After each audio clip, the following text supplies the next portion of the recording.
Hey guys, how are you today? So today, isn't this cool? So I got this little guy, right? So I'm excited. All right, so today I have some regular painting I'm going to do. I have some chalk style paint, not paste, and I have some book stacks and then just a piece of wood here that, if I can get it undone, I just need to do some surface prepping, so I thought I'd bring you along for the ride. How's that sound? Get that on off of there. So what I did to pre-prep these books, now I did start with the spray paint on these, and I just wasn't liking how much time it was taking with the spray paint. So this stack of books is going to be a custom order. It is a custom order. And so which one am I going to do the top? I just always got to remember which way I'm going to do this, right? And that's the bottom.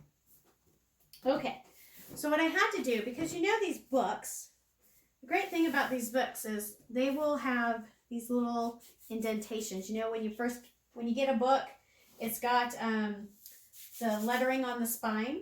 So what I did is I took, and before I started spray painting them, I took some chalk paint and I painted a couple of thick coats over it. Now, there's still a little bit there, but it's not even quite as bad. I could probably do a couple extra coats, which I'll probably do. But what I'm going to do right now is I'm just going to take and have these the way they're going to be. And then I'm going to do a quick coat of paint over everything, because you want to get all the surfaces. You want to get all the surfaces that are going to be exposed, you could say, right? So I'm going to get my little paintbrush here. And I already have my paint. I have my paint over here, my little paint can. My paint can. And I'm just going to start painting. Just like this. I should probably get... So I'm going to do... Because I'm not going to paint the bottom of it. Because why paint the bottom of it, considering it's not going to be seen? Because all these books will be glued together. And then I'll put the names on the outside of it. On the spines. So this is kind of the process I use when I am making my books. Except for before, I was just doing the spray paint. But I'm going to see how I like the coverage of the regular paint. See if I like the coverage better. And I think I just might like the coverage a little bit better than I do the spray paint.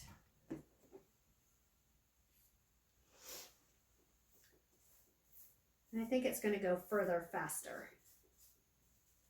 And I'm actually wearing a, what are these things called? An apron. Words are hard for me. I'm actually wearing an apron today because I do not want to get paint on my shirt. So how have you guys been holding up? I know things are starting to open up slowly but surely. And I'm excited about that. I'm excited to go and do and see and experience and all the things, right? Not stay cooped up in the house. All right, so I got this one done. I'm just kind of going back over it just to make sure that there's no bubbles or anything like that. And I am going to do the spine again real quick, just to try to even that out a little bit more. And I'm going to put this guy over here so he's kind of out of the way. And I'll do a second coat on all of these, or another coat, at least one more.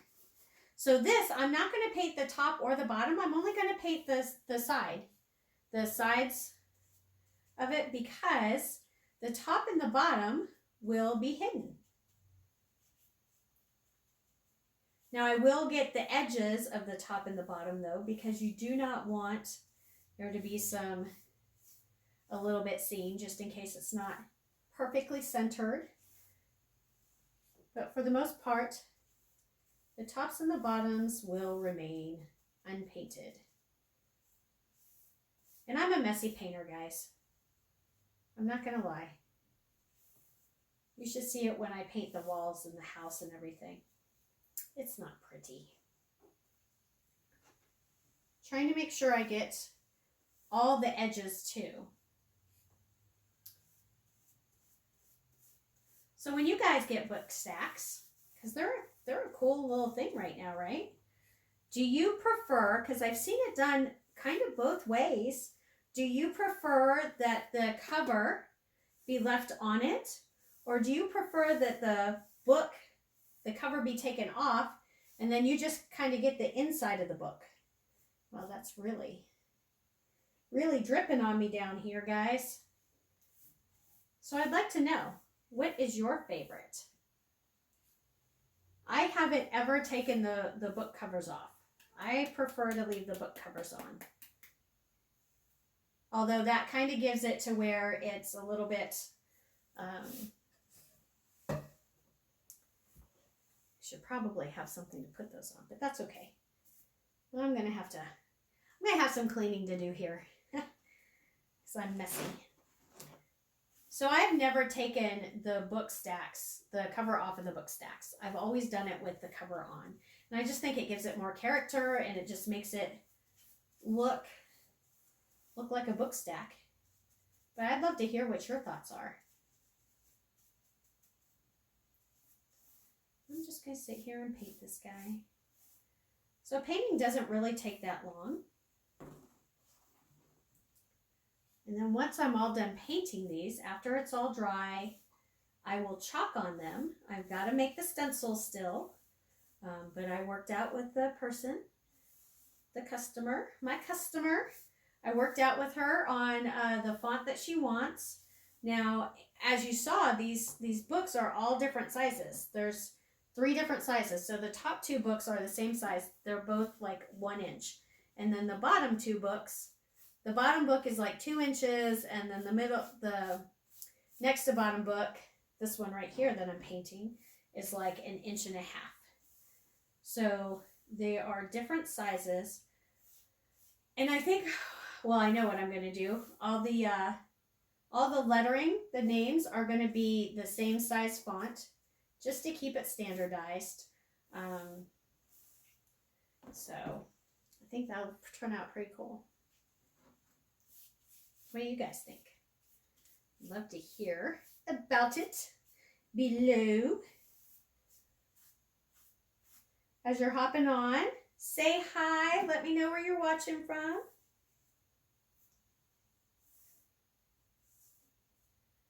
Okay.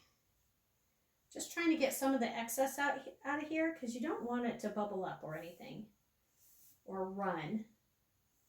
That would be bad. That makes it look tacky. It makes it look like not a professional did it. And while I may not be a complete professional, I strive to make my stuff look really good. I don't want it to look tacky and crappy and yucky.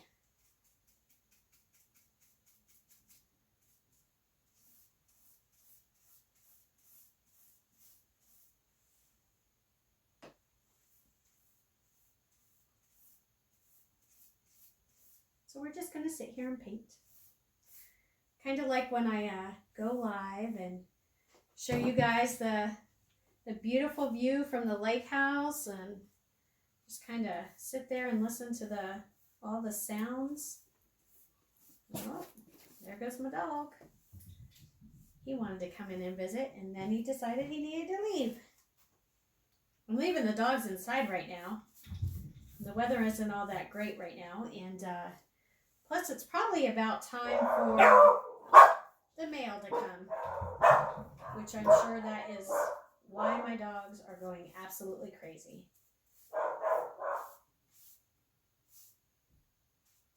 But I'm not going to go check on it.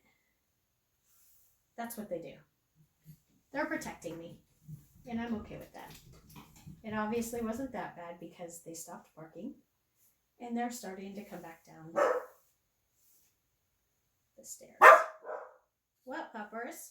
is here. Is it the FedEx guy or the mail guy?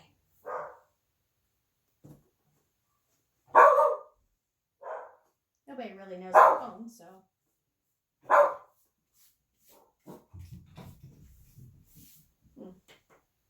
Maybe I should go up and check. What do you guys think? Should I go up and check? And this is going to be the bottom, so that's why I'm painting it. And once we're done, I'm going to go see what my dogs are barking at. Okay, guys? And I'll be back with the next set in just a minute after I go see what my dogs are barking at. All right, guys. Bye-bye. Maybe. Hey, guys. False alarm. Well, it really wasn't a false alarm. The dogs were barking at something. The FedEx guy. So the FedEx guy brought the Chewy box. So I don't know why they were barking at him. He was bringing them something they liked. Well, he dropped the FedEx box off. It was either FedEx or UPS. I don't know.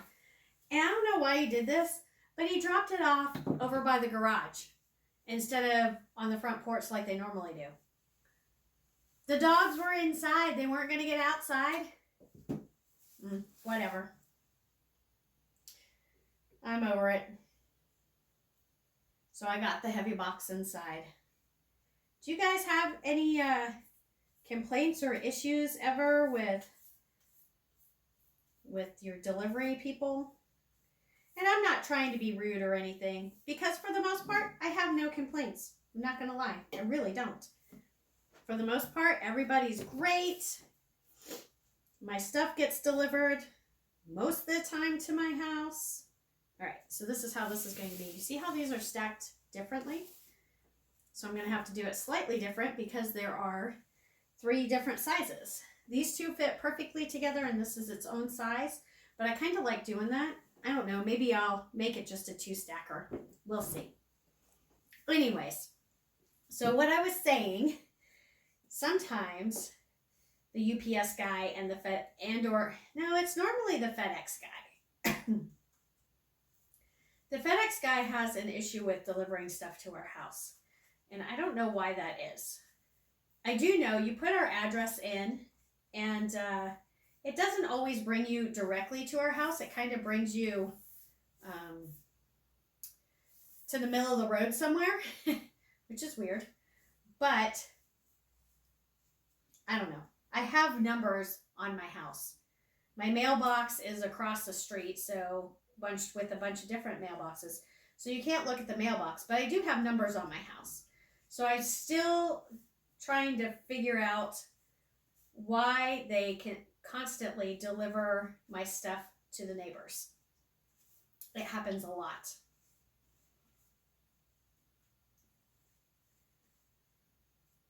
But for the most part, I don't have any issues with my mail delivery people. Just every once in a while, something funky happens like that.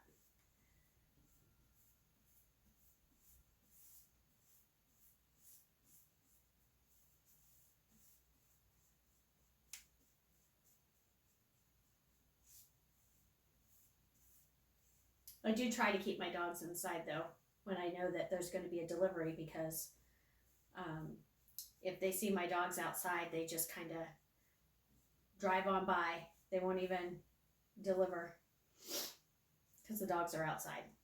And I get it. Not everybody's dogs are friendly, and you never know which dogs. And my one dog's kind of a jerk. I don't think he would ever bite anybody unless he really thought that we were being attacked or in harm. But he's got he sounds like a, I'm not going to say it. He sounds ferocious. There we go. How's that?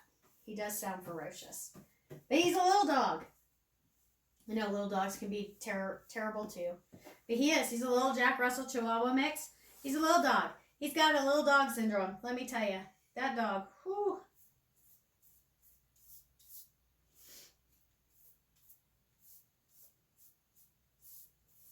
after I get these painted, I have to figure out what I'm going to make on them.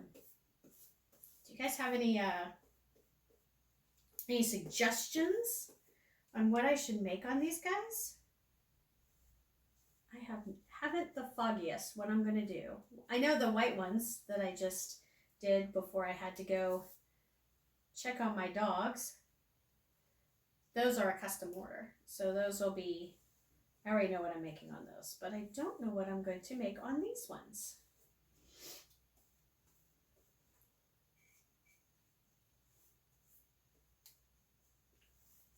I have so many choices. And I'm making a mess. I think I'm going to need to get a new tablecloth. This is actually working out way much more better than spray painting them for sure. Oh, got a little dropsies. I kind of like spray painting better than doing a brush painting, because with the spray painting, then at least you have a nice smooth surface. And with the brush painting, it leaves like, you know, brush lines, right? Brush marks. And I kind of like having the smooth surface to work with. But it is definitely covering better with painting it this way. Okay, I'm just going to get it all messy here. There we go.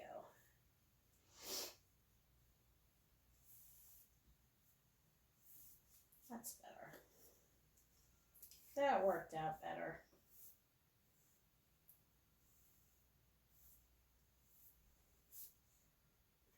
And I'm painting the top of this one too, because in the event that I do use that, put the small one on top of here, you know, a portion of it was still going to be showing. So that's why I'm painting it.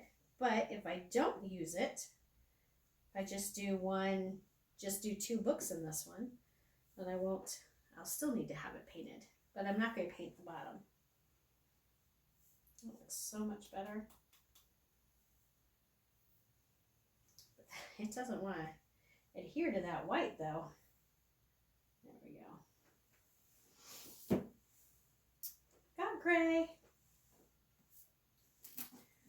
All right. This is the last one of these, and then I'll just paint that board up. And I already have an idea for that board. So that board is going to have a coffee stencil on it. So I think it says, a day without coffee is like, just kidding, I wouldn't know. And then some coffee cups and stuff like that on it. So that's why we're going to do that. Well, it's going to be in a gray color as well, just a different gray.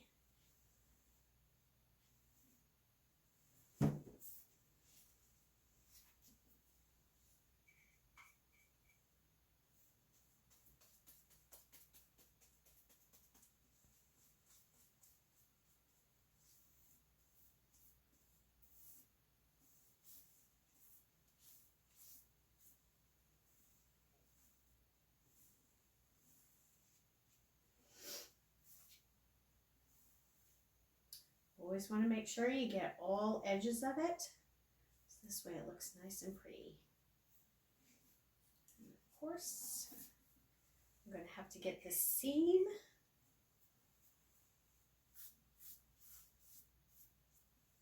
Oh, I am going to have to paint one side of this because it's going to be the bottom, isn't it? So I think we'll paint this top part.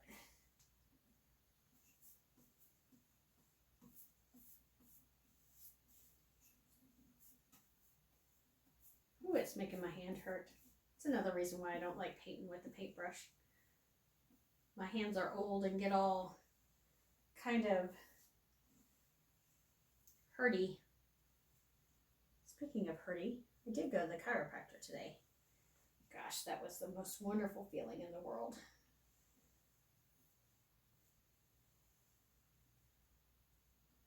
Woo, I almost dropped it. Do you guys go to a chiropractor? I know there's a lot of people. Chiropractors aren't for everybody, right? There's a lot of people that think that chiropractors are not good and you shouldn't use one and yada, yada, yada. But I'm sorry. I love my chiropractor. I used to be, so before I had my youngest daughter, I had never gone to a chiropractor. And so I was very nervous the first time I went. Fortunately, my first chiropractic visit was, the chiropractor was wonderful. This was back in New Mexico. He was fantastic. You know, walked me through everything, explained everything that was going on. So he just really put my mind at ease. Unfortunately, I found a chiropractor here that is just as wonderful. So, but I hadn't gone until after I had my first my last child. That was the first time I ever went, and I couldn't walk, guys. Like, something happened in my back, and this was not right after I had my baby, but shortly after I had, something happened in my back, and I was all hunched over. I could hardly walk from the car to the chiropractor, to that door going into the chiropractor office. It was bad. I went to the chiropractor. He put me all back together. And I walked out straight as an arrow. All right, so that's it. I'm done painting these guys. So stay tuned because in a couple days or so, you'll see what I actually put on all these guys. All right, thanks for tuning in, guys. Bye-bye.